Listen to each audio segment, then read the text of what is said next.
Selamat sore Ibu dan Bapak sekalian, khususnya Profesor Adrian Vickers yang ada di Sydney atau Canberra. Sedang di Sydney.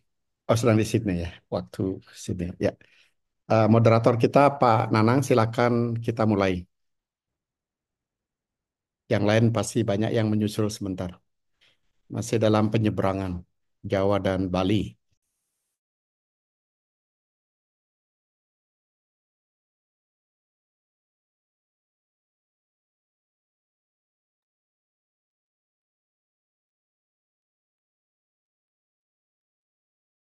Pak Nanang, mikrofon ya. Eh, Terima kasih. Baru.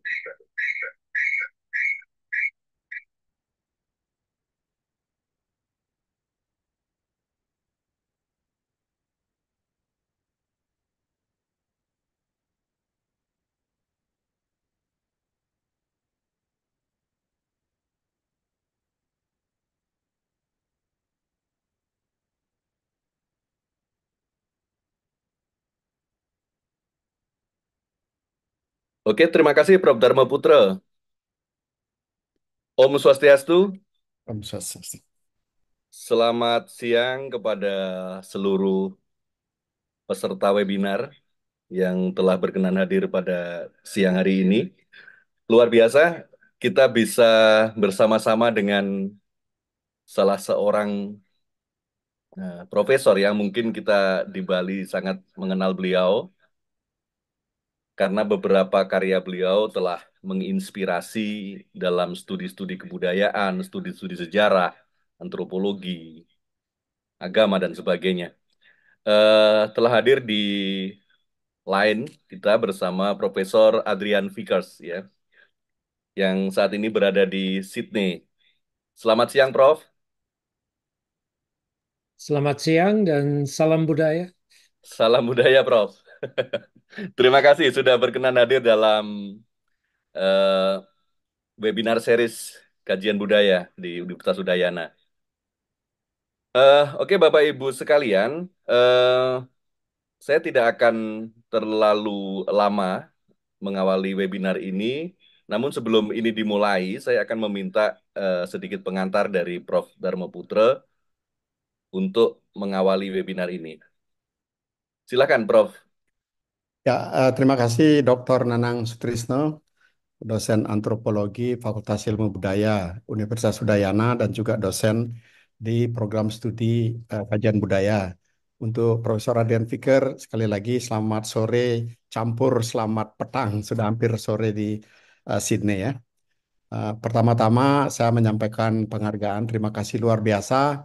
Adrian bisa meluangkan waktu untuk berbagi bersama kita pada sore hari ini dalam rangka Cultural Studies Week, Pekan Kajian Budaya dalam rangka Hari Ulang Tahun Kajian Budaya yang ke-23.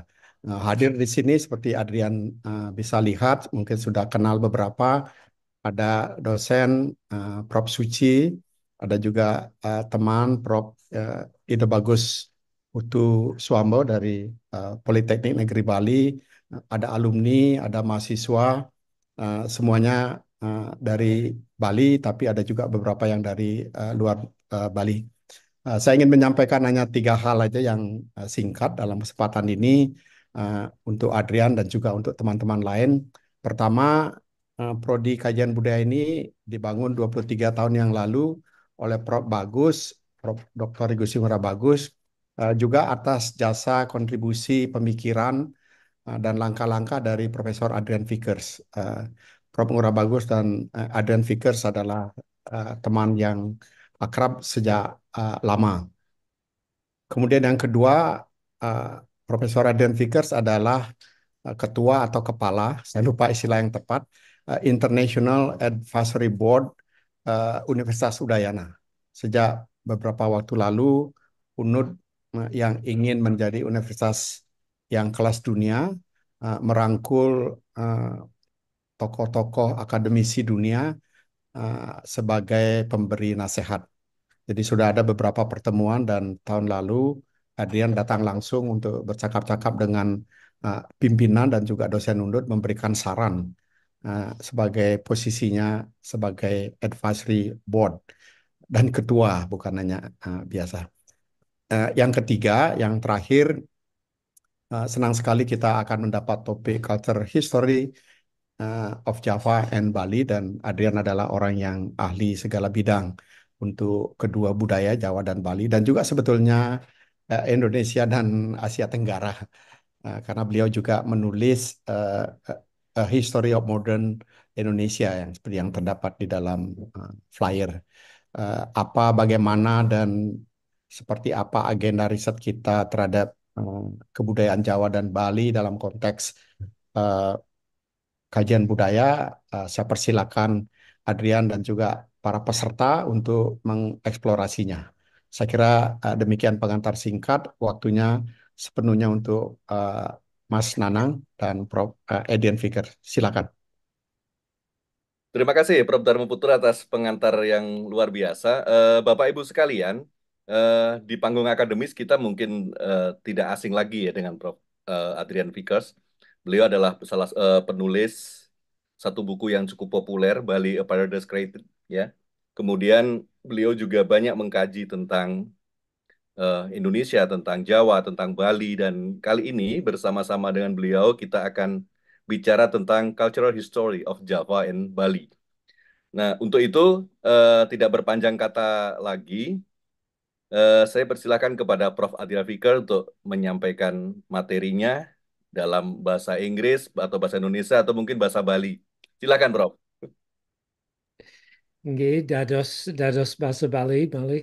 Uh, ya, tapi akan tetapi hari ini saya menyampaikan, saya menggunakan bahasa Indonesia.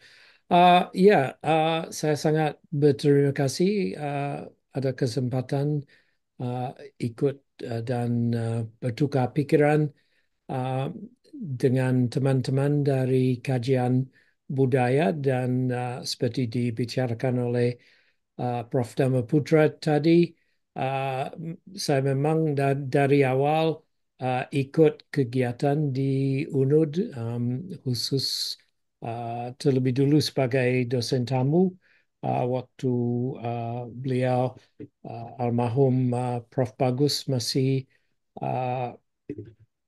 dalam kedudukan kepala jurusan antropologi pada saat itu. Dan memang saya juga menghormati sejarahnya um, Fakultas Ilmu Budaya di UNUD atau dulu Faksas, khususnya ada ada sejarah yang cukup cukup lama, khususnya berhubungan dengan uh, sejarah Bali dan Jawa. Dan kita bisa ingat uh, salah satu pengawal dari Faksas adalah Profesor Purbacyoroko, salah satu ahli sastra, ahli sastra Jawa kuno, ahli sastra di beberapa bidang.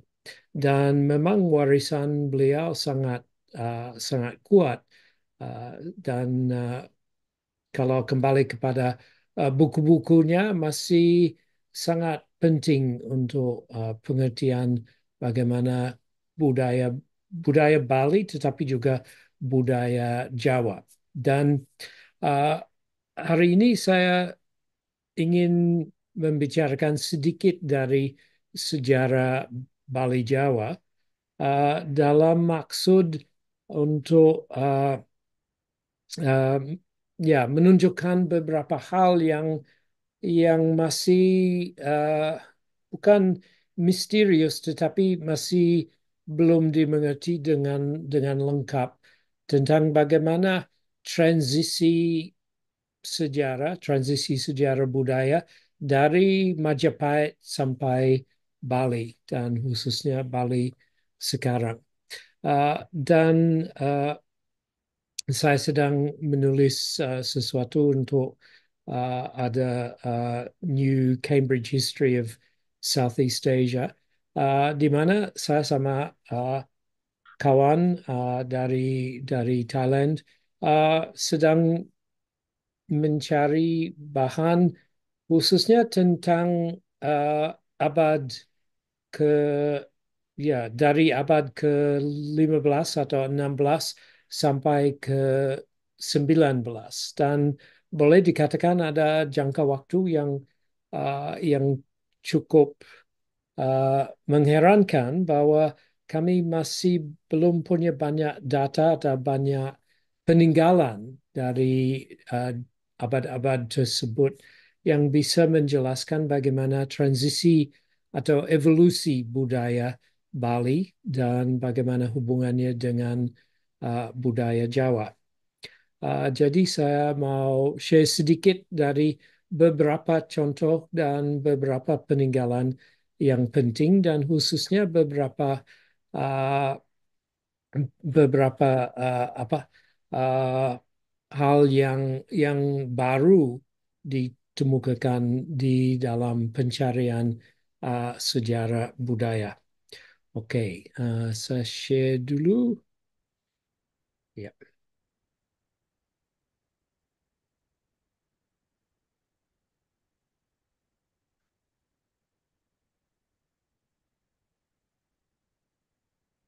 Oke, cukup jelas? Ya, jelas. Oke. Seperti saya katakan tadi, ada satu jangka um, yang cukup besar antara benda-benda yang ditinggalkan oleh uh, zaman Majapahit atau zaman kerajaan Bali terlebih dulu dan zaman sekarang. Dan boleh dikatakan bahwa kalau sebelum abad ke-16 memang ada cukup banyak monumen-monumen budaya yang bisa memberi informasi yang cukup lengkap tentang uh, bagaimana budaya dan bagaimana praktek-praktek budaya zaman dulu. Jadi monumen-monumen tersebut adalah candi-candi dari Candi Borobudur sampai candi-candi di Jawa Timur seperti Candi Penataran. Akan tetapi seperti sudah diketahui, kiranya pada akhir abad ke-15 atau awal abad ke-16, perusahaan untuk usahanya untuk membangunkan monumen-monumen tidak diteruskan lagi oleh raja-raja dan orang yang berkuasa di Jawa dan Bali. Walaupun memang masih ada peninggalan seperti pura-pura di Bali, tidak ada monumen yang sebesar dan yang mengagumkan seperti candi-candi di Jawa Tengah dan Jawa Timur. Dan dari candi-candi kita juga tahu bagaimana bentuk budaya, khususnya ada representasi pada mitos seperti epos Ramayana dan Mahabharata, dan juga ada kesenian yang asli Indonesia yang mengandung banyak-banyak motif ornamental, penghiasan atau motif binatang, motif yang melambangkan uh, ya ada bagaimana alam dan uh, bagaimana bentuk uh, bentuk sosial dari manusia-manusia pada zaman tersebut. Dan ada beberapa faktor yang memang menyebabkan hentinya pembangunan uh, monumen seperti candi. Memang ada perubahan iklim, ada perubahan politik, ada perubahan agama, dan banyak faktor yang terjadi bukan saja di Jawa Timur tetapi melainkan di Asia Tenggara pun sudah ada perubahan dari zaman monumental sampai zaman ya yang bisa disebut seperti interregnum. Maka biasanya kami tidak ada informasi khususnya tentang budaya Bali, sejarah budaya Bali dari kira-kira abad ke-14 dari peninggalan seperti ini dan abad ke-19. Jadi di dalam budaya Bali kami memang punya lukisan seperti lukisan Kamasan yang memberi gambaran yang cukup jelas bahwa ada kontinuitas dengan budaya Majapahit. Misalnya isi ceritanya, bentuk manusia seperti bentuk pewayangan dan banyak bentuk-bentuk dan segi formil lagi yang menjelaskan ada kontinuitas, tetapi sayang sekali oleh karena cuaca dan kondisi di Bali, kondisi tropis, susah sekali untuk menahan bahan-bahan yang kuno.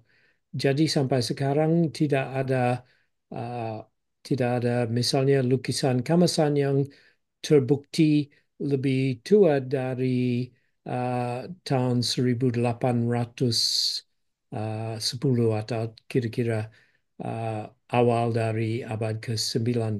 Jadi sayang pengetahuan tentang bagaimana proses evolusi dari representasi Jawa Timur sampai Bali cukup kosong.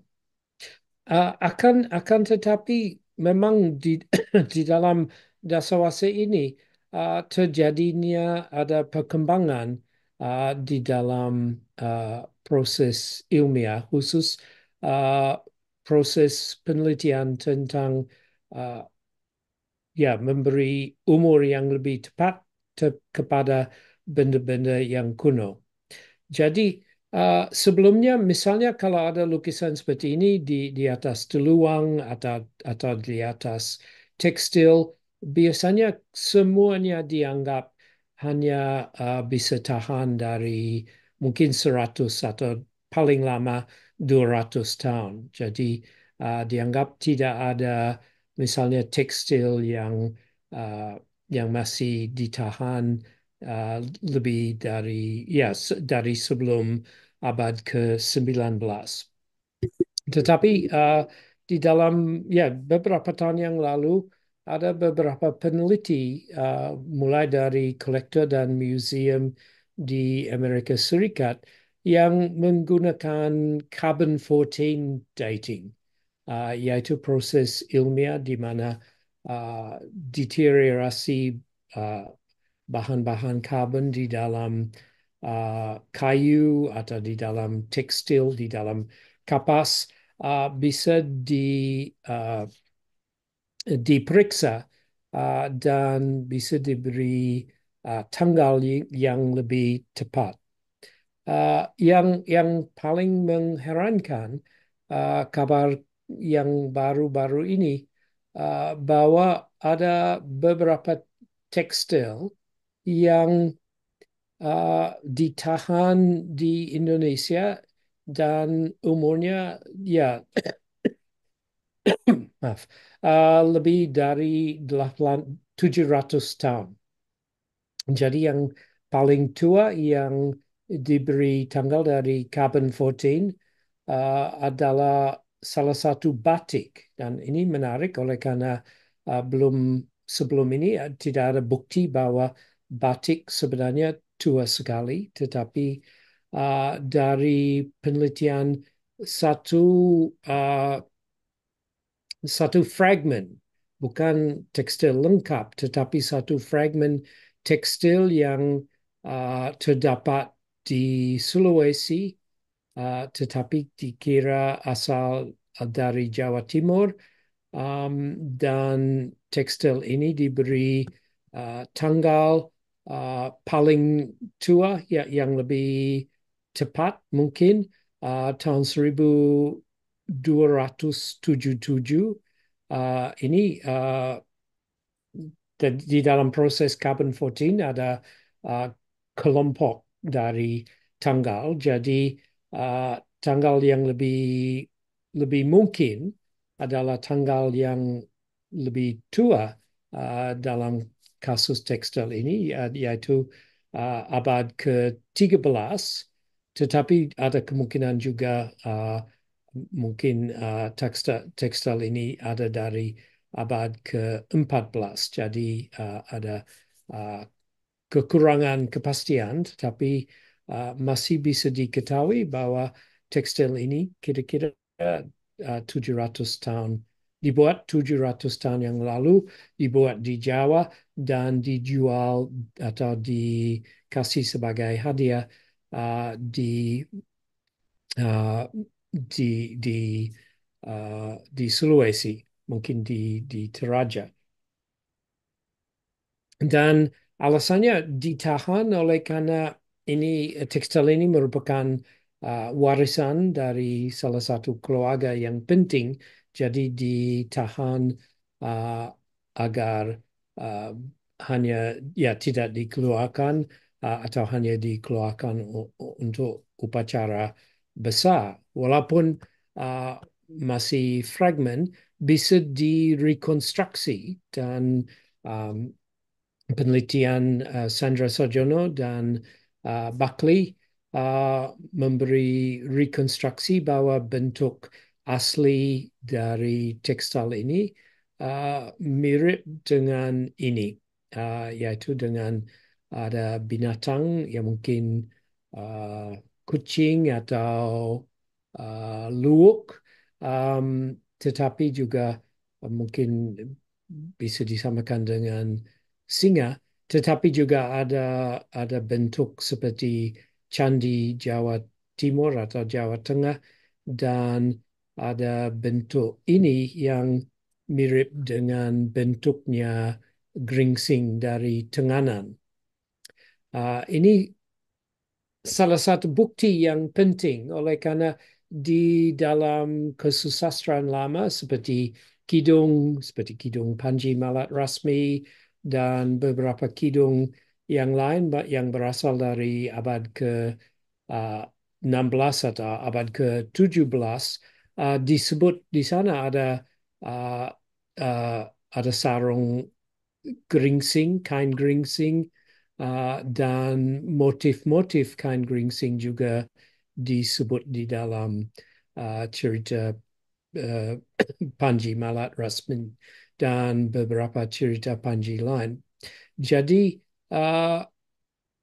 dengan bukti ini dari carbon 14 dating, kita bisa tahu bahwa memang ada hubungan pola-pola yang berlaku di Jawa Timur dengan pola-pola yang diteruskan di Bali, khususnya di desa Tenganan Pegeringsingan. Dan hal ini sudah diduga oleh karena misalnya di motif-motif yang ada di geringsing wayang kebo, salah satu pola ini juga ada kemiripan dengan relief yang ada di Candi Jawa Timur. Jadi boleh dikatakan memang ada kontinuitas yang cukup jelas antara budaya Jawa Timur dan budaya Bali sampai sekarang, dan ini cukup bisa mengherankan. Tetapi ada juga beberapa unsur di dalam tekstil ini yang memberi gambaran yang cukup luas tentang adanya hubungan budaya dan interaksi budaya yang lebih mendalam antara Jawa Timur, Jawa Utara, Bali, Sumatera, dan pulau-pulau lain. Jadi ini salah satu benda yang cukup mengherankan dari Museum Nasional.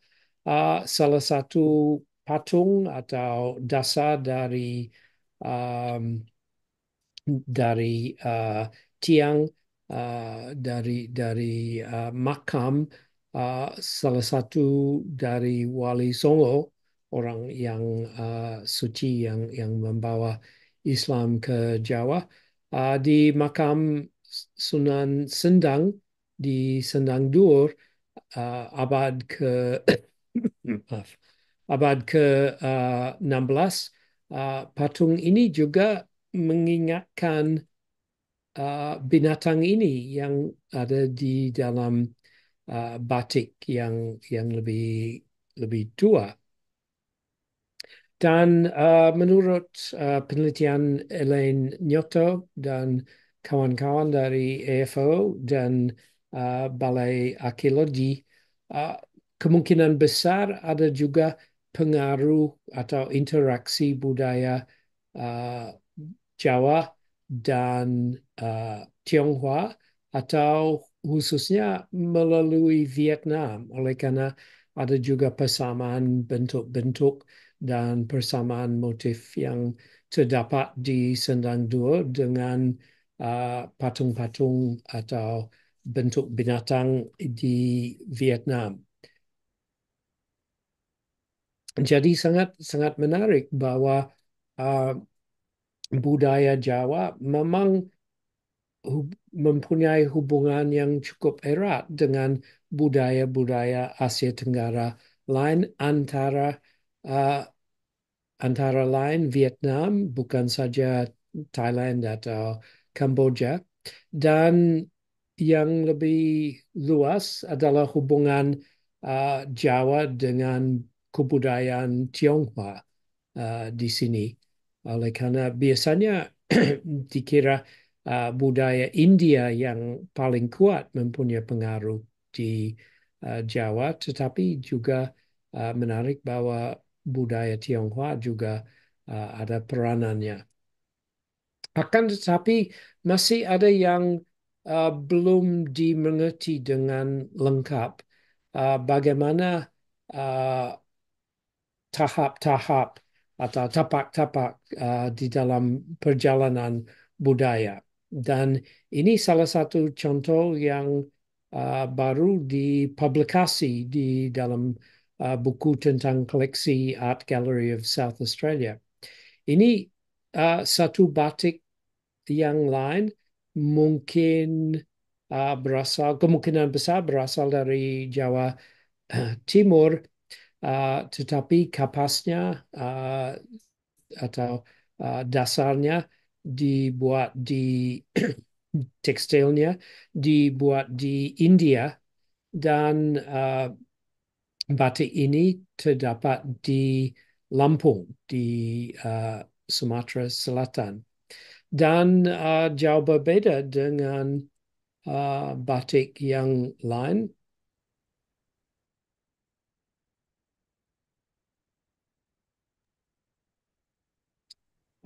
Kecuali mungkin ada motif yang berpusat dan beberapa ornamentasinya. Dan memang menurut Sandra Sojono yang pernah menulis tentang batik ini, ada banyak persamaan dengan motif yang disebut pisang Bali yang masih terdapat di batik Jawa Tengah, tetapi juga ada persamaan dengan motif-motif di relief di Jawa Timur, di candi-candi Jawa Timur. Tapi bentuk manusia ini sangat berbeda dengan um, bentuk wayang yang biasanya dipakai. Ya, maka saya bilang memang dengan maksud saya dengan perkembangan di dalam carbon 14 dating dan di dalam arkeologi, memang ada lebih banyak bukti bahwa ada kontinuitas, tetapi masih ada beberapa misteri, ada yang masih belum jelas. Oleh karena memang ada beberapa uh, arah budaya yang tidak diteruskan atau yang punya arah yang sangat berbeda dengan bentuk-bentuk yang ada sekarang. Yang menarik bagi saya, oleh karena dulu saya berpenelitian tentang cerita Panji, adalah bahwa sebenarnya kalau budaya budaya Jawa yang lebih luas, termasuk Sumatera Selatan dan Bali, juga berpusat kepada salah satu budaya yang cukup cukup cosmopolitan, yaitu cukup internasional dengan pandangannya, dan pusatnya kepada cerita Panji. Jadi ini salah satu contoh yang ditinggalkan bahwa adanya wayang beber di Jawa, yaitu wayang yang dilukis di atas teluang atau kertas Jawa, kertas asli, dan yang menceritakan tentang cerita Panji. Jadi ada uh, cuma dua wayang beber yang kuno dan tanggalnya belum tepat, belum diketahui dengan tepat, tetapi dikira wayang beber ini yang dari Pacitan, um, ya dibuat tahun 1683. Yang menarik untuk pengertian evolusi budaya, bahwa ada informasi dari salah satu orang Tionghoa yang datang ke Majapahit pada abad ke-15, bahwa bentuk lukisan seperti ini, lukisan yang dibeberkan dan diceritakan oleh salah satu dalang, bentuknya masih ada atau sudah ada pada zaman Majapahit. Tetapi dari contoh ini dari abad ke-17 sudah ada evolusi, oleh karena bentuk wayangnya sudah lebih mirip seperti wayang Jawa yang lebih menonjol, uh, hidungnya lebih panjang, bentuk-bentuk badannya sudah tipis dan panjang, dan cukup berbeda dengan misalnya bentuk wayang yang ada di lukisan Kamasan. Walaupun lukisan Kamasan dan wayang beber mungkin punya uh, salah satu unsur yang sama, yaitu budaya Majapahit. Jadi ada proses evolusi yang cukup menarik. Kalau dulu saya pernah menulis di dalam buku Peradaban Pesisir dan salah satu artikel di jurnal Archipel tentang bagaimana misalnya tampan, yaitu tekstil uh, dari Lampung, juga mengandung isi cerita Panji dan menceritakan tentang perjalanan putra raja yang seperti Panji. Dan juga kita bisa lihat di sini bahwa bentuk dari badan dan bentuk dari kepala, khususnya bentuk dari ya mungkin topi atau rambutnya, uh, toko ini sama dengan wayang gedog yang ada uh, di Jawa, yaitu wayang yang dipakai untuk menceritakan cerita Panji, tetapi juga ada persamaan dengan relief-relief pada zaman Majapahit. Dan seperti hal-hal yang lain, dulu tekstil yang ini hanya bisa diberi zaman atau bisa diberi tanggal hanya disebut abad dari abad ke-19. Tetapi kami sudah dapat informasi dari penelitian yang disponsor oleh Thomas Murray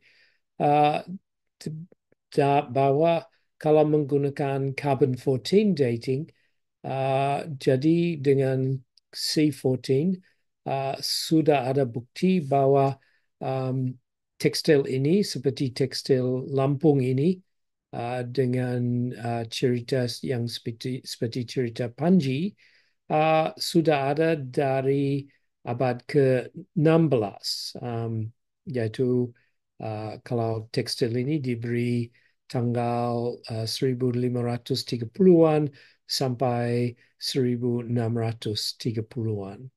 Jadi walaupun belum pasti di luar 100 tahun masih lebih kita bisa tahu lebih banyak tentang asal-usul dan zamannya.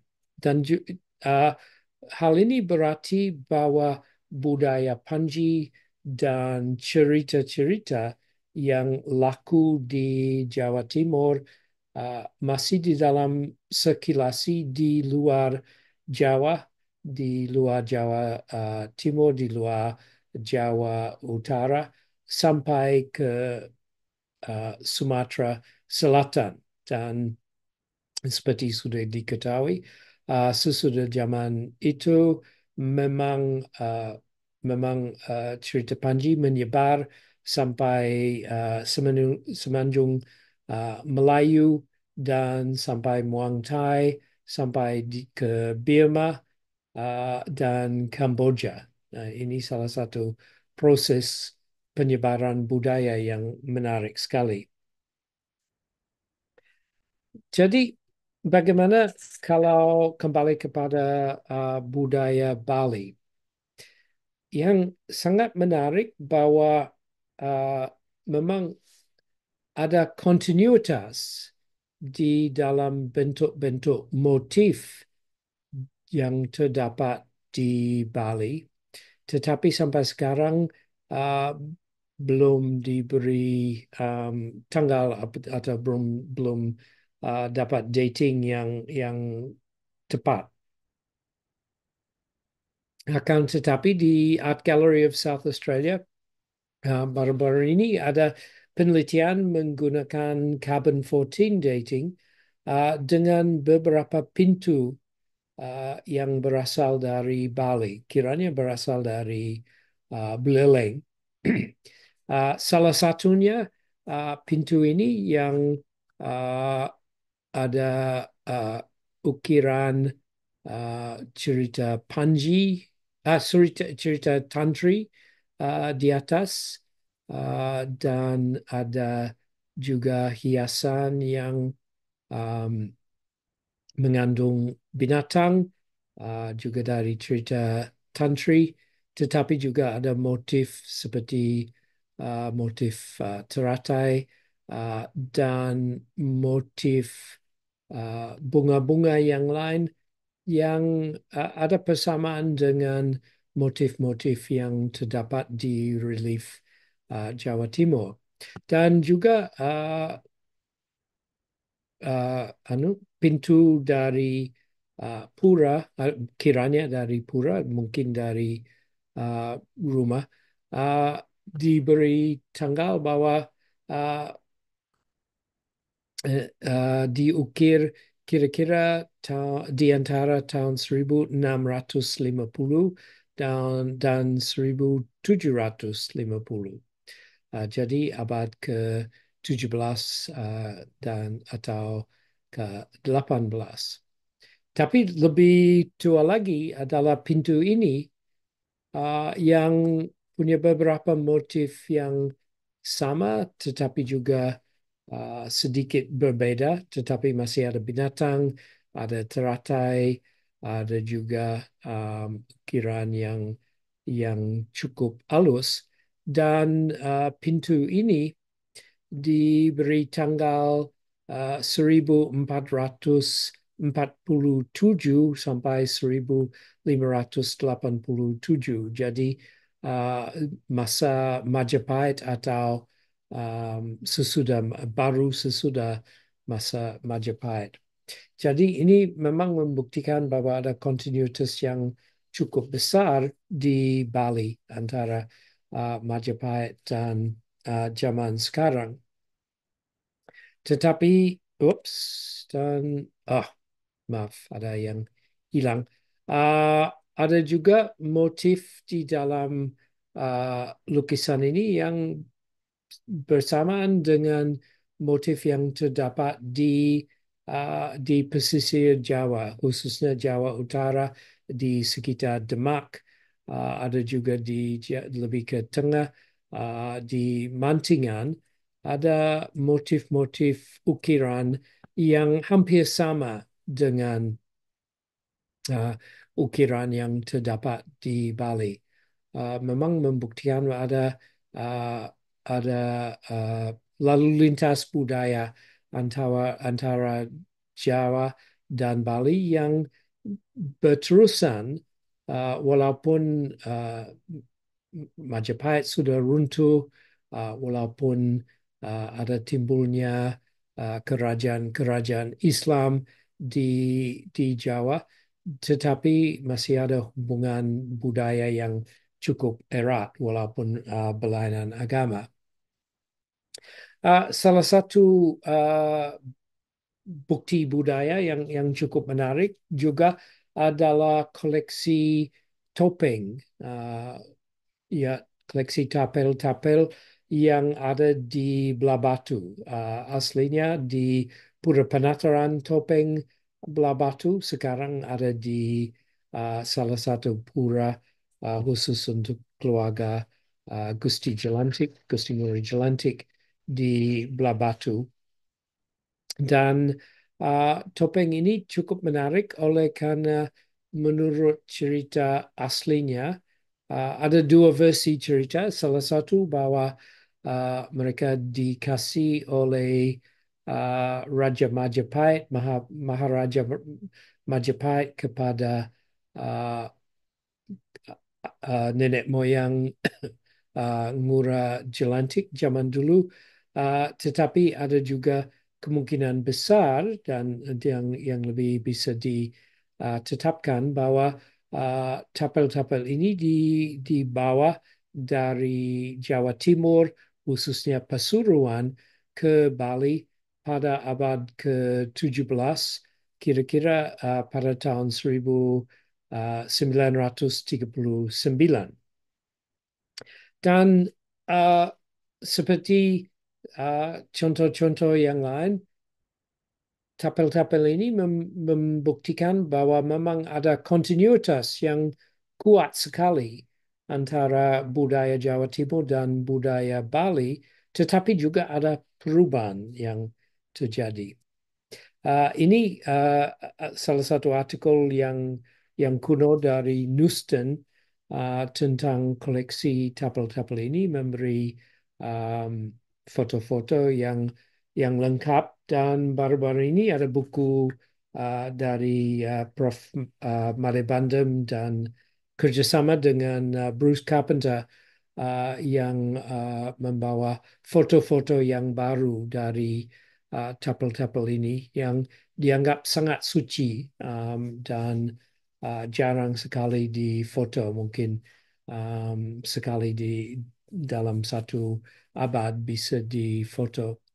Tapi ya menarik sekali bahwa menurut penjelasan dari pemangku pura pada tahun 1939, diceritakan bahwa tapel-tapel ini dari siapnya bisa identifikasi dengan salah satu toko, bukan saja dengan tipa, tetapi toko ada, dan khususnya toko dari sejarah Bali, yaitu Danghang Kepakisan, Gusti Pinati. Ini yang menarik, Sri Ayam Wuruk, yaitu Raja Majapahit, Ayam Wuruk, Sri Maharaja Kepakisan, dan Pati Mada, yaitu Pati Gajah Mada. Ada juga beberapa tokoh yang lain yang punya hubungan dengan sejarah Bali pada abad ke 15, 16 sampai 17, tetapi tokoh-tokoh ini bisa diidentifikasi dengan lebih dari satu orang atau lebih dari salah satu tokoh sejarah. Jadi ada beberapa versi penjelasan menurut orang-orang lain, ahli budaya yang lain daripada pemangku pura ini. Jadi ini contoh-contohnya, dan beberapa contoh atau beberapa dari tapel ini bisa disamakan dengan topeng Bali yang ada sekarang. Ini salah satu contoh dari tipe topeng pati keras, jadi tidak diidentifikasi dengan toko, tetapi digunakan untuk beberapa tipe. Tetapi ya, misalnya ini topeng pati manis dibuat tahun 1950-an. Ini dari koleksi belah batu abad ke-17 yang disamakan dengan Gusti Dao Balai Agung atau dalam juru, yaitu Raja Pesuruan. Jadi kita bisa lihat memang ada persamaan, ada evolusinya, dan ada juga persamaan dengan bentuk-bentuk topeng yang sekarang. Dan topeng Siddhakarya yang terkenal ada persamaan dengan topeng dari koleksi belah batu ini yang disebut Dewa Tarukan atau dalam Jangus. Ini menurut versinya. Jadi menarik sekali apakah ada evolusi yang terjadi dari tokoh yang tertentu sampai tipe topeng Siddhakarya, dan bagaimana proses perubahan. Yang menarik juga bahwa topeng di Jawa digunakan untuk cerita Panji. Jadi topeng di Bali digunakan untuk cerita sejarah, topeng di Jawa digunakan untuk cerita Panji. Ini salah satu contoh dari abad ke-18 menggunakan menunjukkan ada tarian topeng dan bentuk topeng seperti bentuk topeng Jawa, hidungnya mancing dan sangat berbeda dengan bentuk topeng Bali.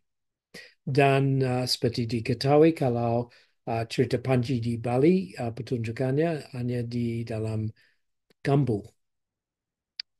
Jadi menarik sekali bahwa kemungkinan besar topeng yang dibawa dari Jawa Timur yang menjadi set dari topeng belah batu, ada nenek moyangnya bentuk topeng yang masih laku di Jawa Timur. Khususnya ada persamaan, ada perbedaan dengan topeng Malang yang masih aktif dan sudah punya bentuk tersendiri.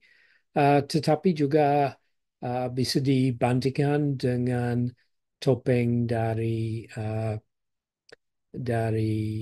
Jawa Timur dan Jawa Pusat. Tetapi kelihatan ada perbedaan, misalnya gelungan dan lain-lain sangat berbeda. Kalau topeng belah batu sangat sederhana, tidak ada gelungan, tidak ada ornamentasinya.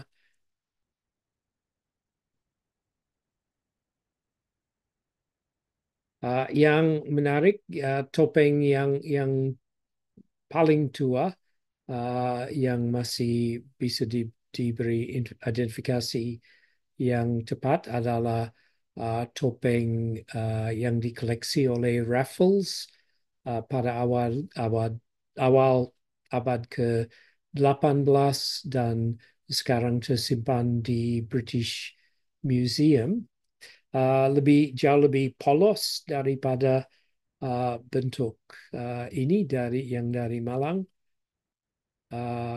Ada beberapa yang punya ornamentasi, tetapi ada juga yang punya bentuk raksasa dan lain-lain. Dan menarik, ada bentuk yang sederhana ini, Panji Tua, Panji Ino Kertapati dari Surakarta, dan bisa disamakan dengan, ya, coba lihat yang di atas ini. Ini dari koleksi belah batu. Ada kemiripan, ada bentuk persamaan bentuk dengan topeng yang sederhana dari Jawa. Atau membandingkan topeng ini Sri Aji Wengker atau Gusti Agung Nginte, ada persamaan dengan topeng Cirebon, khususnya kalau melihat rambutnya, keriting rambutnya yang khususnya di sini. Ada juga persamaan, tetapi ada juga perbedaannya. Oleh karena bentuk muka ini jauh lebih persegi empat, tidak berbulat seperti topeng Jawa Timur. Ini juga yang paling menarik. Topeng Sri Ayamuruk atau dalam batu renggong juga punya bentuk yang cukup kuat, dengan rambut saja, dengan bentuk sederhana, tetapi juga ada persamaan dengan peninggalan Majapahit, seperti peninggalan ini terakota. Ini beberapa contoh dari Hermitage di Rusia. Dan kalau peninggalan relief Jawa Timur, ada juga persamaan bentuk rambut. Dan ini salah satu patung Panji dari Jawa Timur, dari Gunung Penanggungan.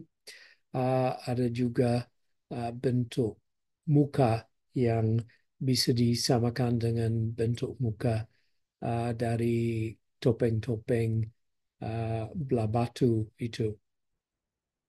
Tetapi masih ada persamaan, ada juga perbedaan. Oke. Jadi sangat sangat menarik bahwa kita jelas bahwa budaya Bali berpusat pada budaya Majapahit. Jadi Majapahit merupakan salah satu referensi untuk budaya Bali, tetapi juga merupakan referensi untuk, atau paling sedikit titik tolak untuk budaya Jawa. Dan walaupun 500 tahun sesudah akhir zaman Majapahit, walaupun sudah ada proses evolusi, di dalam pencarian sejarah budaya, khususnya di dalam pencarian kontinuitas, masih terdapat beberapa faktor yang menarik sekali bahwa uh, ada satu kompleks budaya yang masih kuat dan masih ya erat sekali, dan boleh dikatakan hubungan Jawa dan Bali masih diteruskan, um, walaupun ada perubahan politik, perubahan agama dan lain-lain. Jadi ini satu proses evolusi yang sangat menarik, dan proses yang bisa dimengerti sekarang lebih lengkap oleh karena ada carbon 14 dating, ada penggunaan um, penelitian formil yang terjadi di dalam sejarah budaya. Oke, ini isi yang saya mau menyampaikan, tetapi juga ada salah satu postscript yang menarik sekali. Seperti saya katakan tadi, ada salah satu patung di antara koleksi topeng tapel dari belah batu, yaitu topeng Sirapati Mada atau Gusti Mada, yaitu Gajah Mada.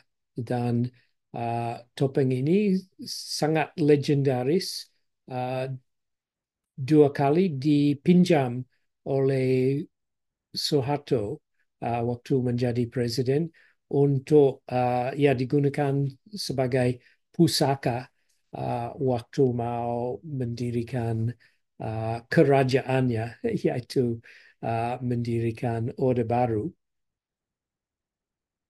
Dan sampai sekarang topeng ini juga menceritakan tentang bagaimana bentuknya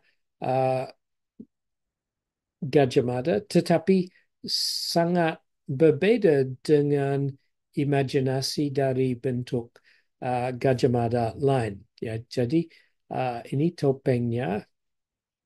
Ini kalau dulu ada teori bahwa ini memang mukanya Gajah Mada, walaupun sebenarnya tidak ada bukti. Ini salah satu terakota yang terdapat di Trowulan dan dianggap satu potret dari Gajah Mada.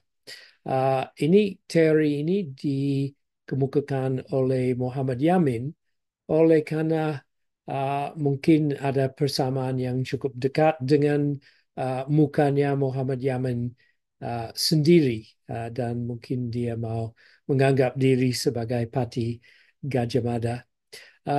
Tetapi juga ada beberapa versi lain, ada dari beberapa tahun yang lalu dibangunkan patung di Jawa Timur.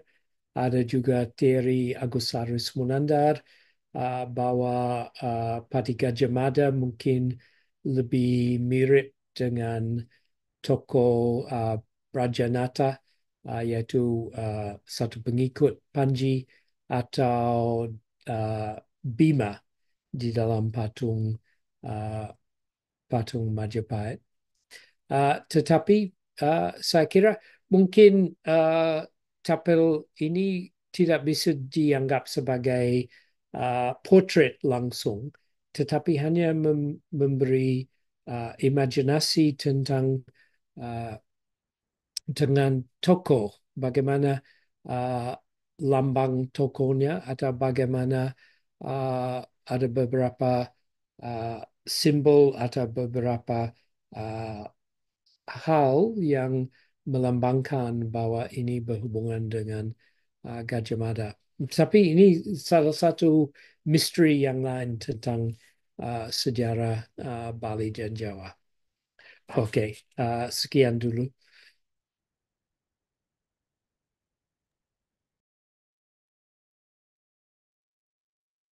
Terima kasih Prof. Adrian, pemaparan yang luar biasa. Bagaimana melihat relasi budaya Jawa, Bali dengan melihat tinggalan-tinggalan seni, tinggalan arca, tinggalan batik, wayang, dan tapel ya. Dengan satu hal yang menggelitik bahwa ada wajah Gajah Mada yang mirip dengan Muhammad Yamin. Oke, sebelum saya mulai untuk berdiskusi di tengah-tengah kita bersama, saya ingin menyapa Prof. Ardike yang tampaknya Oh, juga bersama-sama kita. Selamat Selamat siang, ya, Prof. selamat sore Mas Nanang. Inggih, Prof. Mungkin bisa memberikan sedikit komentar, Prof, sebelum lanjut kepada peserta yang lain untuk apa yang disampaikan oleh Prof. Fikers tadi. Ya, baik. Ada dua hal yang sesungguhnya saya ingin sampaikan. Yang pertama tentang kontinuitas, keberlanjutan. Pak Adrian, halo, apa kabar? Halo, kabar baik ya. Ya, saya ini ada kajian dari teman-teman di jurusan arkeologi bahwa patung-patung di Karangasem itu sangat menarik. Pada bagian lapiknya itu ada angka tahun. Ada tradisi yang sangat menarik.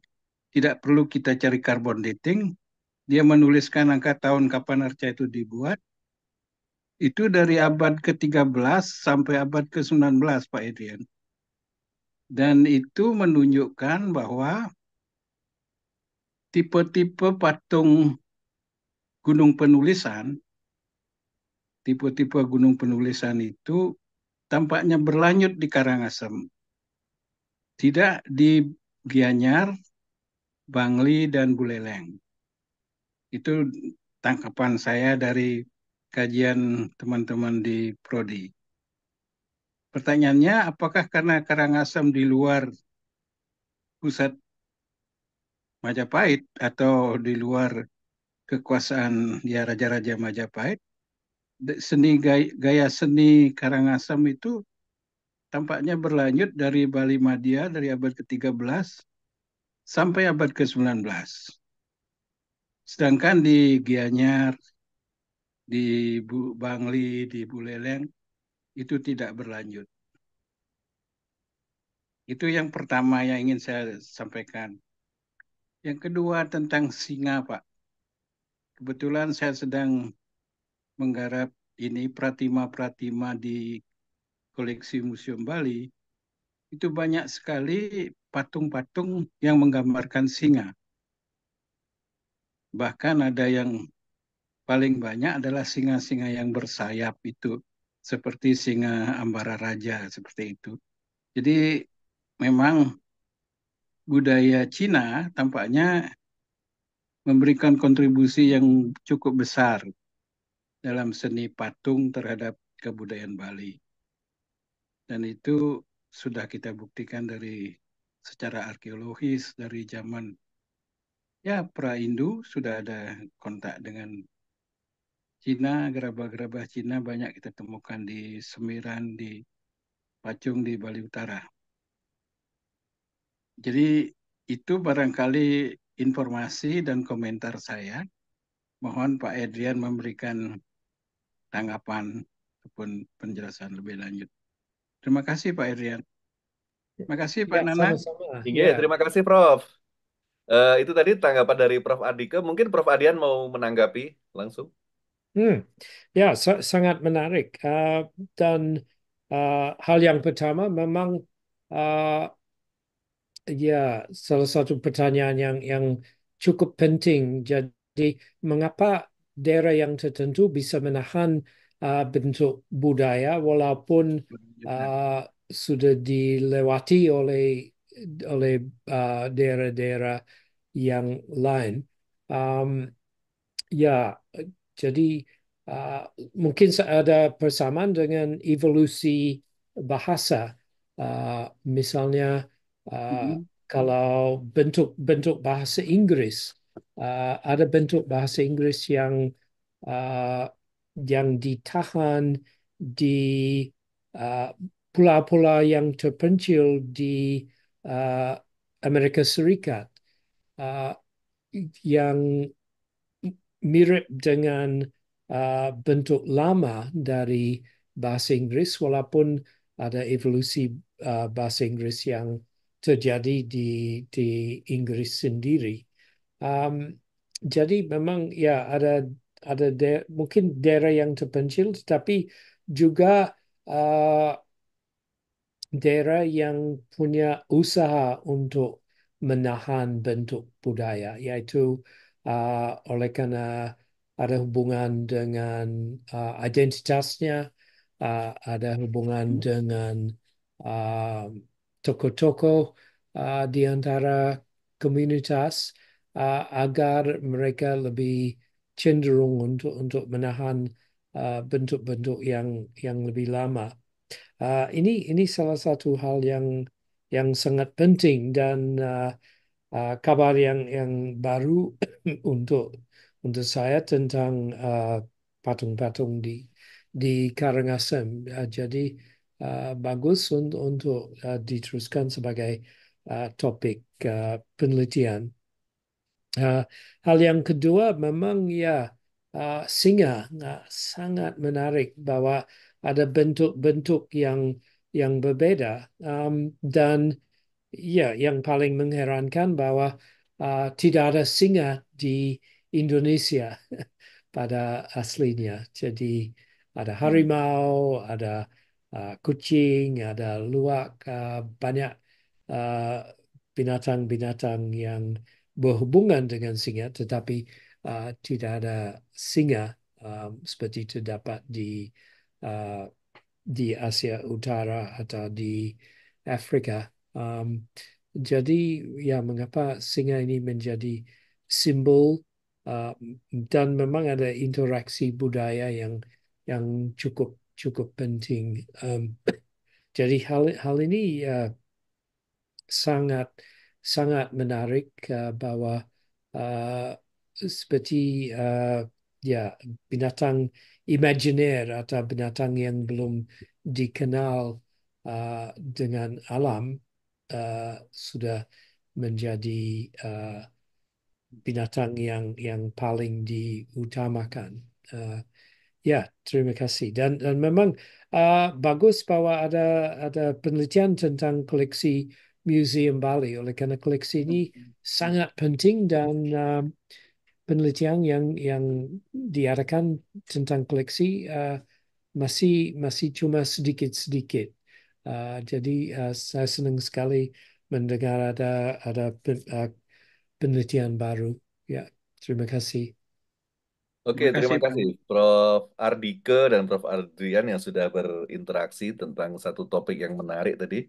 Untuk selanjutnya, sebelum masuk kepada audiens yang lain, saya juga mengundang mungkin Prof. Ida Bagus Putu Swambo masih ada di line.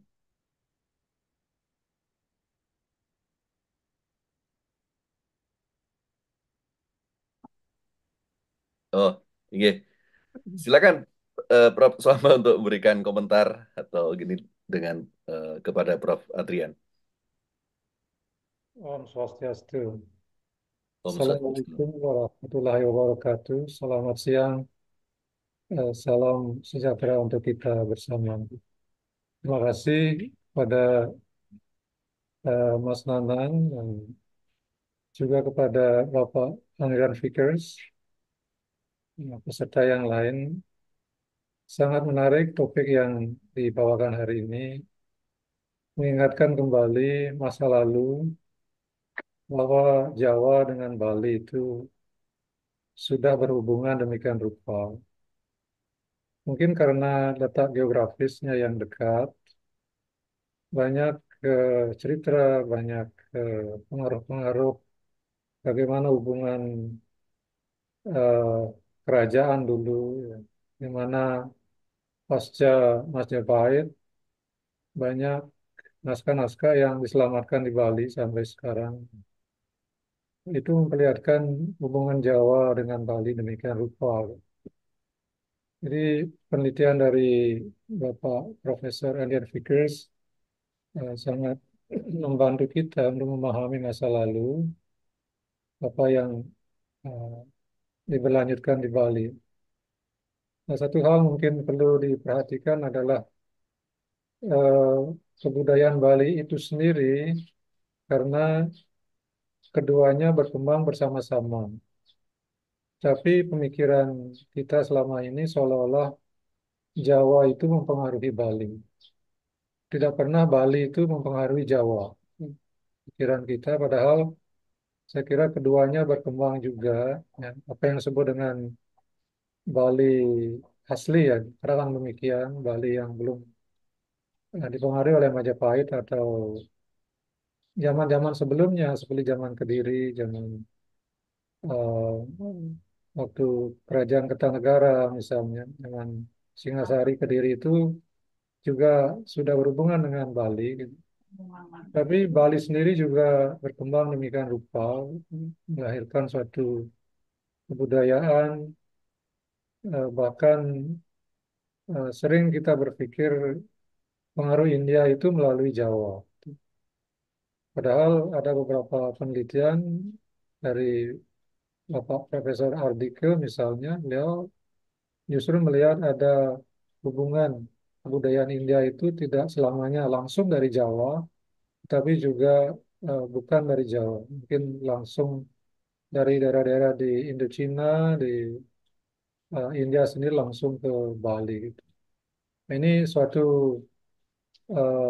penelitian yang perlu dilakukan lebih lanjut. Ya. Pak Prof. Ardike itu dengan analisis karbon ya, analisis karbon serpihan-serpihan gerabah di India Selatan, di Archimanidu itu dengan apa yang ditemukan di Semiran misalnya di India, di Bali Utara, melihatkan hubungan India itu langsung dengan Bali. Nah, apabila keduanya ini bisa diterima, maka Bali itu seperti apa ya, is a confluence of, jadi ada seperti campuran begitu. Dia menerima dari berbagai eh, eh, pemikiran, kebudayaan dari luar, tidak hanya dari Jawa, tetapi juga mungkin langsung dia dari pengaruh itu langsung ke Bali. Nah, ini perlu juga diperhatikan sehingga kebinekaan kebudayaan Bali itu bisa dilihat dari perspektif yang lebih beragam, tidak hanya dari pengaruh Jawa saja. Kita memang maklumi karena mungkin geografisnya dan juga pasca Majapahit banyak bangsawan atau Brahmana yang datang ke Bali untuk ya karena pengaruh Islam begitu menguat di Jawa sehingga mereka membawa kebudayaannya, membawa kebiasaannya, cara-cara berpikir. Nah, satu contoh misalnya Ida Perdana Madisudeman, beliau menulis di Bali itu satu prosa yang saya kira panjang ya. Saya menilai beliau sebagai karya Siwagama itu ya, Siwagama. Sebagai masterpiece saya menilai seperti itu panjang sekali. Nah, di sini sudah kelihatan eh, beliau nulis di Bali, tetapi setting pemikiran itu, pemikiran naskah, nuansa naskah itu Majapahit beneran gitu. Majapahit, Majapahit, jadi alam pemikiran itu seperti itu. Nah, ini memperlihatkan bahwa kekawin ataupun prosa yang dibuat di Bali itu masih bersetting, gitu. Masih punya apa semacam latar belakang kejadian-kejadian di Majapahit. Nah, itu satu hal yang juga perlu diperhatikan, tetapi pengaruh-pengaruh luar yang tidak langsung dari Jawa, dari Majapahit itu memang juga perlu diperhatikan. Mungkin itu yang, maaf karena saya Ya, tidak mendalami masalah ini, cuma istilahnya sebagai apa generalis gitu, sebagai dokter umum karena tahu sedikit-sedikit ya, ini tahu sedikit ya. Informasi dari tadi dan apa pekan kebudayaan ini dari eh, kajian budaya di UNER itu suatu hal yang menarik ya, suatu hal yang apa tradisi keilmiahan akademik seperti ini perlu terus lakukan agar kita terus mendapat informasi dari penelitian yang terakhir. Demikian saya akhiri dengan Parama Santi. Terima kasih Bapak Andrian Vickers, Pak Dharma Putra, Bapak Hardika, dan Bapak-Bapak yang lain ya. Terima kasih. Om Santi, Santi, Santi. Om. Iya, terima kasih Prof. Swambo atas komentarnya. Ini sebuah sharing session yang bagus ya, bahwa jangan kita berpikir bahwa Jawa mendominasi kebudayaan Bali, tapi kita mesti melihatnya bahwa mungkin juga ada kebudayaan Bali yang berpengaruh ke Jawa, atau keduanya berkembang bersama-sama, berinteraksi terus-menerus gitu ya.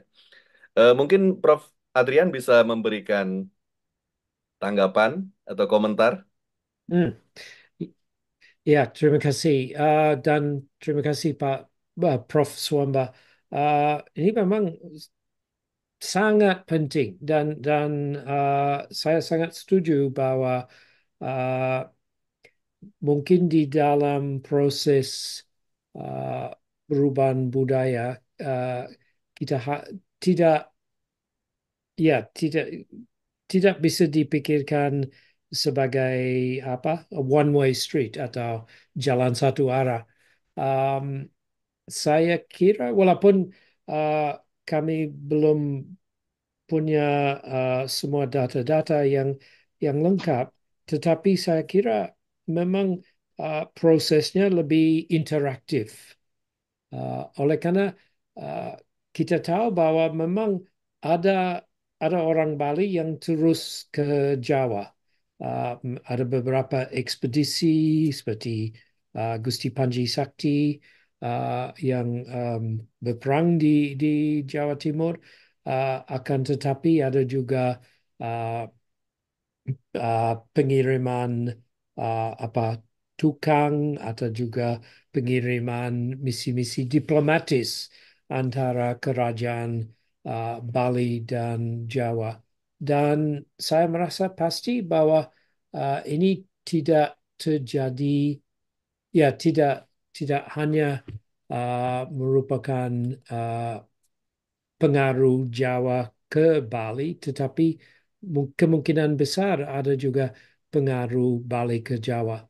Uh, jadi uh, mungkin misalnya kalau ada yang dianggap sudah hilang di Bali, maaf, kalau ada yang dianggap sudah hilang di Jawa, mungkin sekali ada orang Jawa yang uh, ya berjalan ke Bali untuk mencari bentuk yang lebih asli. Dan ada beberapa uh, uh, sumber-sumber seperti ada um, cerita apa namanya Serat Purwa Lelono Bali, Purwo Cerita Bali, yaitu menceritakan seorang santri dari Jawa yang berjalan ke Bali untuk bersemadi, untuk belajar sama guru-guru. Kemungkinan besar ada juga yang dari Jawa ke Bali untuk mencari bentuk yang lebih mirip ke Majapahit. Jadi ini salah satu hal yang perlu diselidiki lebih lanjut. Tetapi ya saya sangat setuju dan kemungkinan besar ada juga orang Bali yang uh, keluar Bali dan bisa berpengaruh di daerah-daerah lain.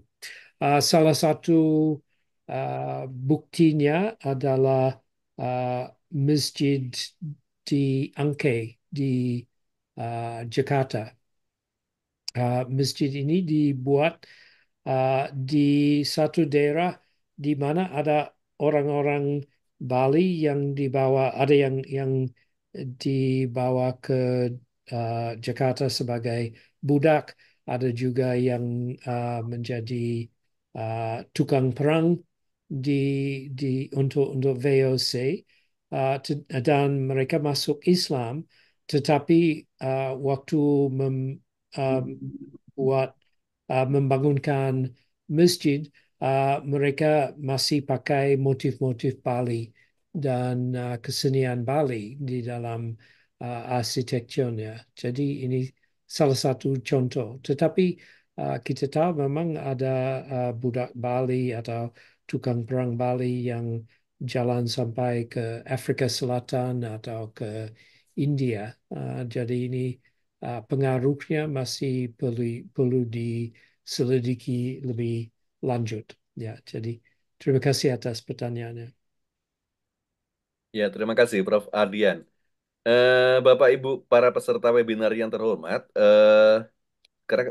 saya berikan kesempatan kepada Bapak Ibu untuk menyampaikan komentar atau pertanyaan. Silakan mengaktifkan mode raise hand bagi yang ingin bertanya, atau mungkin langsung open mic ya. Eh, tapi di kolom chat, Prof, ada satu pertanyaan dari satu peserta dari yoga yang menanyakan mungkin bisa diberikan contoh yang lebih real, lebih mudah dipahami tentang difusi kebudayaan atau interaksi budaya Jawa dan Bali dalam konteks kesenian, Prof. Maaf, moderator, yang dimaksud tentang bentuk evolusinya yang masih disulit untuk dipahami. Mohon dijelaskan lagi bentuk evolusi dalam difusi kebudayaan dimaksud. Terima kasih. Oh ya, iya, silakan. Itu tadi, Prof, sudah ditanyakan langsung bentuk evolusinya dari difusi kebudayaan itu. Silakan, Prof. Adrian. Kalau secara lengkap evolusinya harus dipandang jauh terlebih dulu. Jadi misalnya bagaimana uh, pengaruh ada ya Raja Udayana, zaman Udayana dan zaman Erlangga di mana ada juga orang dari Bali yang uh, berkawin dan campur dengan raja-raja di Jawa Timur, tetapi juga ada proses di mana ada banyak orang dari Jawa Timur yang berkuasa di Bali, khusus di bawah Majapahit. Jadi cukup cukup rumit. Uh, yang diketahui dengan pasti bahwa memang ada bentuk budaya klasik seperti bentuk sastra kekawin yang berasal dari Jawa Timur, kekawin Ramayana atau kekawin-kekawin yang lain yang dibawa ke Bali, tetapi juga ada keahlian orang Bali untuk menuliskan bentuk uh, kekawin sendiri dan ya seperti diceritakan oleh Prof. Suamba sampai abad ke-20 masih ada orang hebat seperti Ida Made Sidemen yang masih meneruskan budaya Hindu Buddha. Jadi kalau evolusi budaya dan pengaruh budaya, interaksi budaya, jadi tidak bisa dipisahkan dengan evolusi dari agama. Walaupun maksud saya dengan contoh-contoh yang saya sampaikan hari ini bahwa ada interaksi budaya yang melewati batasan agama, yaitu walaupun ada perubahan agama di Jawa, masih ada unsur-unsur budaya yang dari sumber yang sama, yaitu budaya Majapahit atau budaya Jawa Timur yang diteruskan uh, di uh, di ya yang diteruskan di Jawa dan Bali dalam bentuk yang berbeda-beda. Jadi kalau evolusi budaya memang ada macam-macam bentuknya. Misalnya ada evolusi sastra, ada evolusi tarian atau teater, ada evolusi uh, ukiran, lukisan, tetapi juga ada evolusi filsafat untuk meneruskan semuanya cukup uh, cukup rumit, tetapi kita tahu dari peninggalan Majapahit seperti kekawin negara ketegama, seperti uh, candi-candi yang ditinggalkan, bahwa memang ada salah satu bentuk budaya yang cukup kuat. Dan kalau membaca uh, sastra-sastra Bali, sastra sejarah Bali seperti Kidung Pamancanga, seperti Baba Dalam, uh, di dalam sastra ini memang ada referensi terhadap Majapahit, yaitu raja-raja yang mendirikan kerajaan di Gel-Gel dan sampai kerajaan-kerajaan yang lain, melihat kepada Majapahit sebagai contoh contoh untuk bentuk keraton, yaitu bentuk puri, contoh untuk bentuk-bentuk pura seperti pintu, seperti Candi Benta dan lain-lainnya. Jadi ini semua ini termasuk di dalam proses evolusinya, tetapi kita harus melihat secara terperinci bagaimana detail-detail atau bagaimana uh, evolusi dari setiap bagian dari keseluruhan budaya. Ya, mudah-mudahan lebih jelas.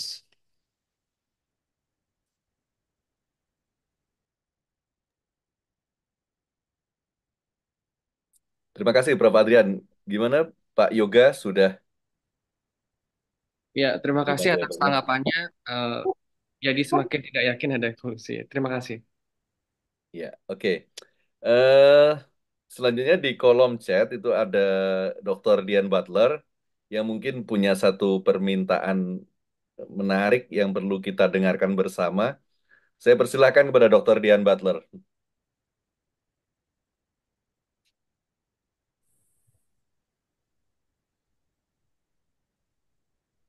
Salam budaya, Prof. Adrian Vicker. Is my suara cukup? Mungkin tidak. Prof. Adrian bisa dengar saya? Ya, tapi suaranya Kalau terputus-putus. tidak, ya, saya minta tolong Dr. Nanang yang baca. Terima kasih. Slowly. Boleh, oke, oke. Oke, Dr. Dian Butler mengingatkan kepada kita bersama bahwa Prof. Adrian bersama Prof. Dharma Putra dan Michael Ford itu pernah menjadi editor buku Tuceng Bali, Ise in Horror of I Gusti Ngurah Bagus. Ya.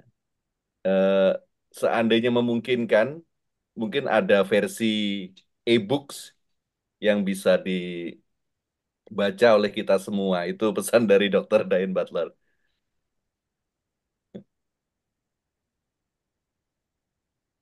Dan yang Ya, kedua, Ya? mengenai apakah pada sesi ini mungkin karena ini pekan kajian budaya, Oh ya, ya, ya, ya. apakah ada ide atau pendekatan kajian budaya dari almarhum Prof. IGN Bagus yang Prof. Adrian bisa share untuk inspirasi bagi cendekiawan pada masa kini. Terima kasih. Oke, oke. ya. Mungkin saya pertegas lagi, Dr. Dian juga menginginkan ada sharing session tentang pemikiran, gagasan-gagasan dari Prof. I Gusti Ngurah Bagus ya dalam Pekan Kajian Budaya ini. Mungkin nanti Prof. Dharma Putra akan bisa memberikan Hmm. keputusan tentang itu. Oke, Ya. mungkin ada Prof. Adrian yang mau dikomentari.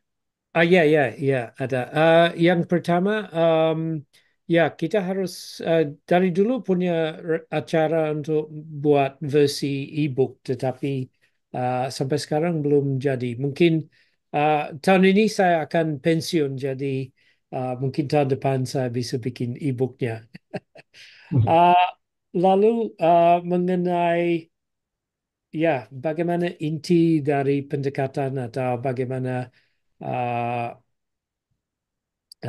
contoh dari almarhum Prof. Bagus yang bisa diutamakan. Uh, ada beberapa segi dari Prof. Bagus yang saya sangat uh, hormati. Uh, yang pertama bahwa beliau sangat berani dengan maksud bahwa uh, tidak ada topik yang off limits atau uh, merupakan batasan pembicarakan untuk dibicarakan. Uh, Lalu berarti ya beliau sangat idiosinkratis, jadi boleh dikatakan kadang-kadang nyentrik, uh, tetapi berarti bahwa uh, dia bisa membentukkan pikiran untuk sendiri, jadi tidak tergantung pada teori orang-orang lain, dan beliau bisa mencari yang baru uh, dari informasi yang ada.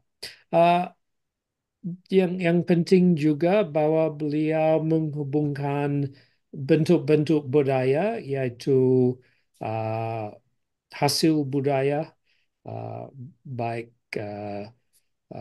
sastra maupun pertunjukan, um, bisa dihubungkan dengan kehidupan sosial dan struktur sosial di Bali. Jadi uh, ya berarti jangan takut-takut mencari informasi dari sumber sastra atau sumber-sumber lain untuk mengerti bagaimana masalah-masalah sosial yang terjadi. Dan berarti juga bahwa uh, isu-isu sejarah bisa digunakan untuk mengerti keadaan sekarang.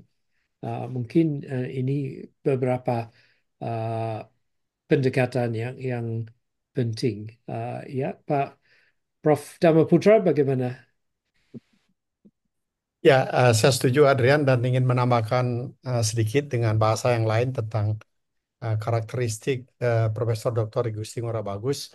Kalau kita lihat di keluarga Panca Pandawa, dia mungkin perpaduan antara Dharma Wangsa dan Bima, antara kecerdasan dan keberanian. Tadi Adrian menyebut eksentrik karena uh, ketika beliau masih hidup dan saya sering bergaul berada di sekitar beliau, beliau sendiri sering mengatakan dirinya sebagai Bima Kroda. Bima itu marah, harus krodo gitu. Kalau tidak krodo itu tidak keluar semua pemikiran. Jadi beliau pasti sering apa namanya secara emosional. Tapi krodo itu istilah yang baik sekali. Bima Kroda. Kalau disingkat BK. Kalau dibalik menjadi kajian budaya. Itulah krodo KB. itu. Kajian budaya KB itu. Nah, beliau ingin sekali orang-orang di sekitarnya bisa menjadi Bima yang krodo. Tetapi kita lihat Dharma Wangsanya yang banyak diambil, krodonya tidak. Kita lihat Pak Prof Ardike, kemudian Pak Prof Kutoratno, semua itu memilih Dharma Wangsanya, bukan memilih Bimanya. Karena tidak ada yang bisa menggebrak-gebrak krodo seperti Profesor uh, Ngurah Bagus. Sekarang pun juga kalau kita lihat generasi-generasi yang mungkin sudah agak jauh, Nanang sendiri mungkin nggak bisa krodo, tapi unsur-unsur dan mawangsanya Pak Nanang tak kelihatan. Prof Anom misalnya bisa krodo, tapi tidak seperti Bima. Dia mungkin Nakula Sahadewa atau mungkin Arjuna ya. Sayang Prof Anom Kumbara tidak ada di sini. Saya kira itu sedikit catatan melihat Prof Bagus seperti dari keluarga Panca Pandawa. Terima kasih. Terima kasih, Prof. Dharma Putra. Bapak Ibu sekalian, peserta webinar yang terhormat, eh, sekarang kita berada di jam 15.36 ya. Eh, saya berikan waktu mungkin kita habiskan sampai pukul 16.00 sampai pukul 4 sore. Jadi masih ada waktu 15 menit ya. Silakan bagi yang mau berdiskusi kembali, saya buka mungkin 1-2 penanya ya. Silakan mungkin Saya ada bisa dari audiens. saya bisa nambah Pak Nanang. Iya, silakan Prof. Ardike. Terus. Terima kasih Pak Ed. Saya beberapa tahun terakhir ini banyak menekuni tentang topeng, tentang patung Museum Bali. Apa yang saya dapatkan dari kajian-kajian tersebut, tampaknya seniman-seniman Bali itu tidak punya atau belum mungkin tidak ada standar. Saya contohkan misalnya Arca Dewi Sinta, Dewi Sita itu lebih tinggi dari Dewi Tilotama. Jadi secara ikonografis seorang permaisuri mestinya lebih rendah dari seorang dewi.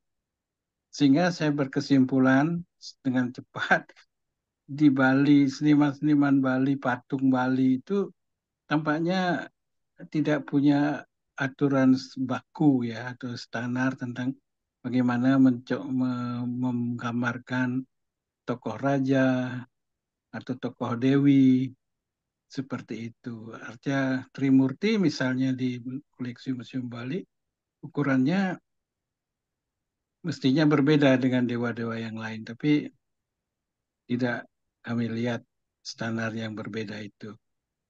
Bagaimana tanggapan Pak Prof. Adrian tentang hal tersebut? Terima kasih. Ya, terima kasih lagi. Ya, ini memang hal yang cukup susah diuraikan dalam uh,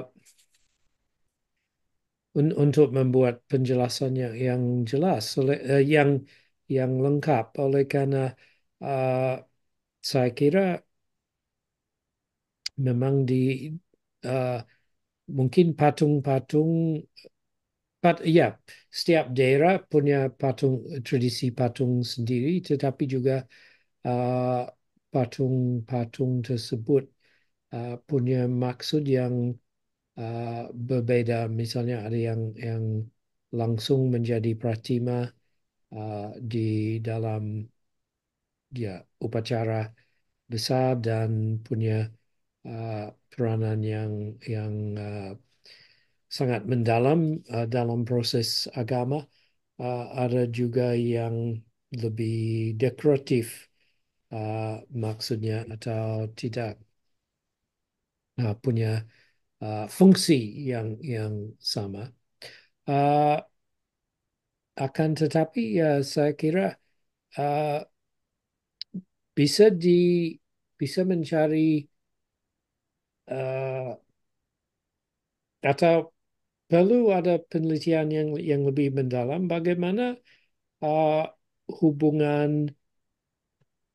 peranan nenek moyang dengan peranan uh, dewa-dewi yang datang dari India, yang asal dari India di dalam praktek agama di Bali. Dan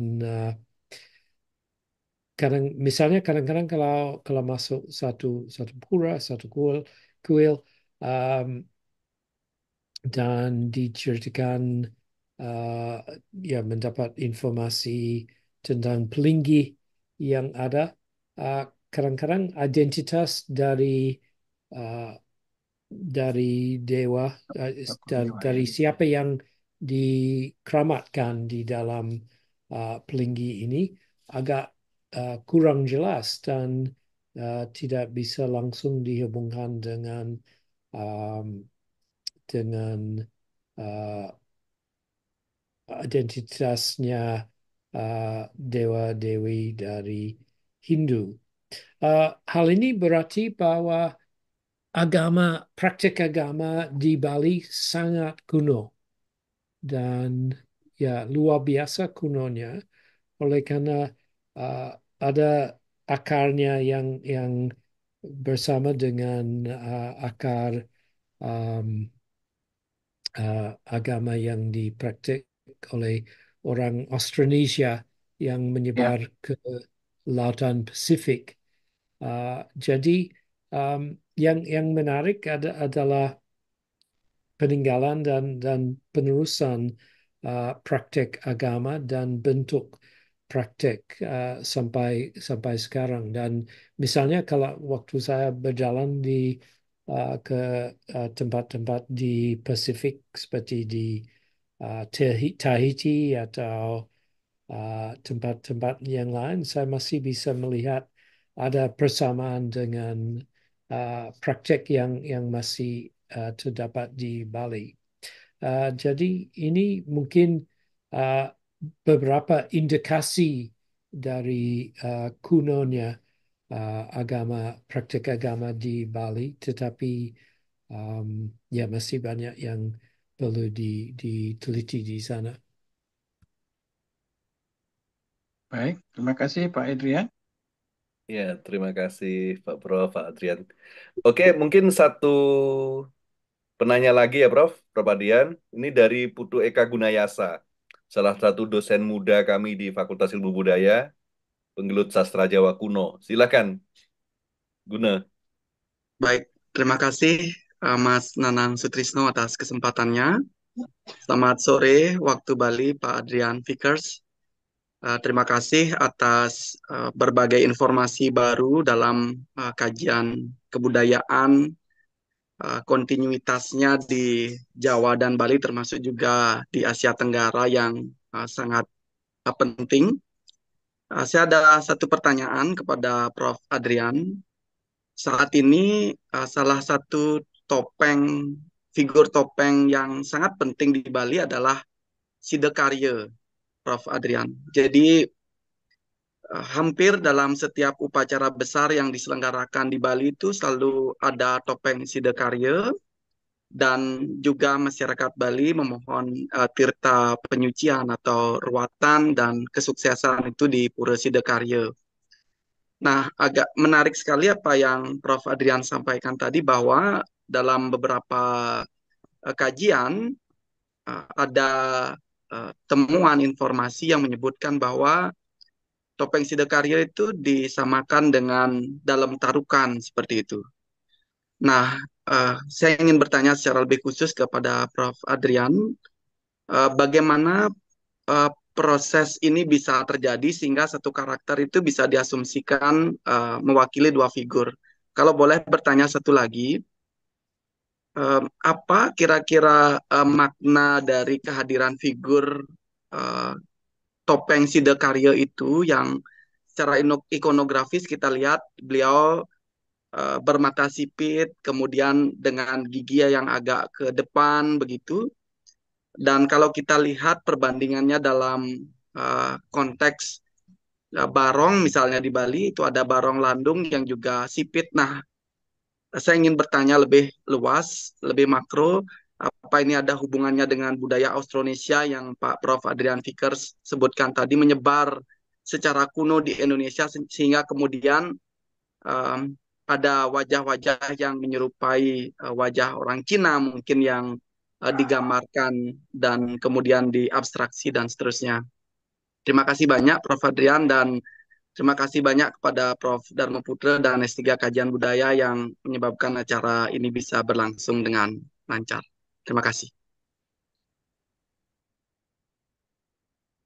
Ya, terima kasih banyak. Ini juga salah satu pertanyaan yang membuka kesempatan untuk memikirkan lebih dalam bagaimana sebenarnya asal usul dari satu bentuk budaya dan salah satu praktek budaya. sayang sekali kita tidak punya informasi yang lengkap tentang bagaimana pertunjukan topeng zaman dulu. Jadi hanya bisa diterkan dari peninggalan yang ada, dari topeng yang ada. Jadi ada sedikit informasi di negara Kertagama tentang pertunjukan topeng uh, di Majapahit, di Keraton Majapahit. Ada juga sedikit informasi yang bisa dikirakan dari praktek-praktek yang ada di Jawa. Tetapi saya setuju memang uh, kalau fungsi agama di dalam pertunjukan topeng dan khususnya fungsi dari Siddhakarya untuk memberi apa semacam pengelukatan atau uh, ya um, uh, ya penyebaran dari berkat.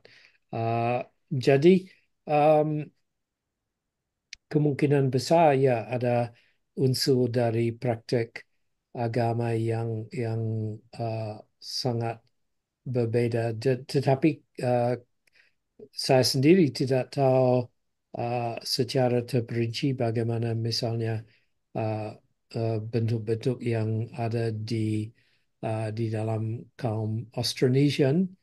Um, ada juga perbandingan yang bisa diadakan dengan misalnya uh, bentuk tari atau bentuk upacara yang ada di Tibet. Misalnya di Tibet dan Nepal ada juga tarian yang menggunakan topeng besar. Ada juga yang ada tapel yang bentuknya seperti raksasa dan uh, memang ada informasi bahwa ada uh, komunikasi antara uh, Bali dan Jawa dan India Utara sampai Nepal. Ada pertukaran ahli agama, ada pertukaran biku dan lain-lain. Jadi kalau Siddhakarya mungkin ada lebih dari satu unsurnya.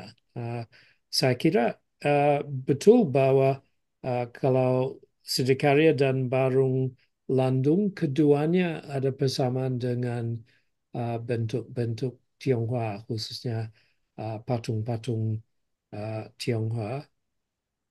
Akan tetapi uh, ada pasti ada proses adaptasi di mana bentuk-bentuk dimasukkan ke dalam bentuk Hindu Buddha dalam praktek agama. Dan ya sampai sekarang saya belum punya jawaban yang yang jelas bagaimana salah satu tokoh sejarah atau tokoh legendaris, khususnya tokoh yang tidak merupakan pahlawan atau tidak merupakan uh, tokoh yang prakteknya jelas atau identitasnya jelas, bisa bisa merubah atau bisa disamakan dengan praktik uh, fungsinya Siddhakarya di dalam salah satu topeng, apa tarian topeng. Um, ya, jadi ini ya saya kira peneliti muda seperti Pak Putu sendiri bisa lebih meneruskan pencarian tentang jawabannya pertanyaan ini. Oleh karena uh, ya ini membuka beberapa kemungkinan dan kita bisa membuat spekulasi, tetapi mungkin masih ya memerlukan perbandingan dengan dengan beberapa unsur-unsur budaya dari Asia dan Pasifik untuk mendapat jawaban yang lebih tentu. Ya, terima kasih. Ya, terima kasih Prof. Adrian. Kita sudah sampai di mungkin di penghujung acara.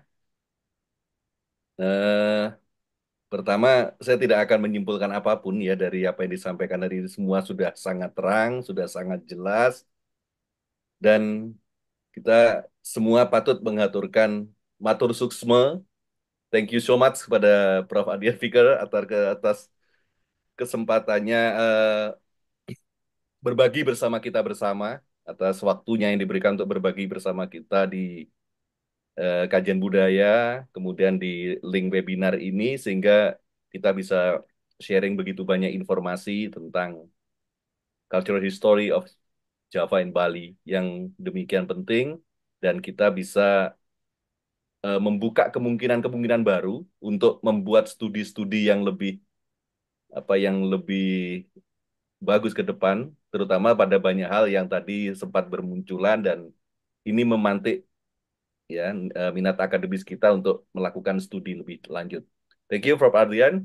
Dan untuk waktu selanjutnya, saya kembalikan kepada Prof. Dharma Putra untuk menutup webinar ini, dan saya secara pribadi minta maaf apabila selama mengantarkan webinar ini ada banyak kekurangan. Terima kasih. Om Santi Santi Santi Om. Silakan, Prof. Dharma Putra. Ya, itu sudah ditutup, berarti sudah berakhir. Saya hanya bisa mengatakan terima kasih eh, Pak, tak pakai Pak ya. Terima kasih Prof. Adrian Vickers. Eh, Kalau ada sumur di ladang, boleh kita menumpang mandi. Kalau ada yang kurang-kurang, mohon maafkan sepenuh hati. Semoga bisa berjumpa lagi. Terima kasih. Ya, terima kasih, Prof. Terima kasih kembali. Ya, ini Silakan yang masih sekarang di link Zoom, mungkin bisa di screenshot. Silakan untuk open kamera, mungkin, Prof. Apa sudah mau di close? ya. Ya, tadi sudah saya print screen. Oh, sudah. Oke. Oke, terima kasih, Prof.